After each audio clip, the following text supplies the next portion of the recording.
Syederalun ratusan ekor ternak mulai dari lembu, kambing, biri-biri maupun kerbau setiap hari pekan atau Selasa dibawa ke pasar ternak atau pasar hewan Gandapura Biren yang berjarak sekitar 300 meter arah selatan ke Gandapura Biren seperti pada Selasa 14 Maret 2023.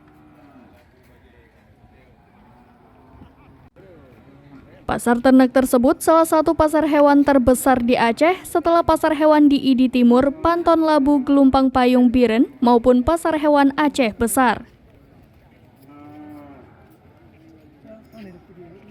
Sejak pagi mulai ramai dengan pedagang dan pembeli, apalagi beberapa hari menjelang megang Ramadan 1444 Hijriah. Banyak calon pembeli mencari lembu untuk dipotong pada hari megang atau kebutuhan lainnya. Harga lembu jantan berkisar belasan juta sampai 20 juta lebih tergantung berat daging, bentuk badan, dan jenis lembu.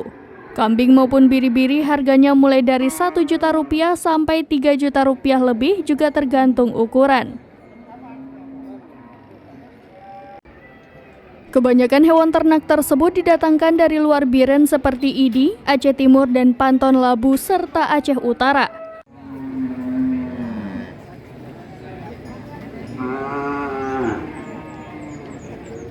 Hal ini dikarenakan Biren termasuk pasar hewan terbesar di Aceh saat ini. Dari Biren, Yusmandin Idris, serambinews.com.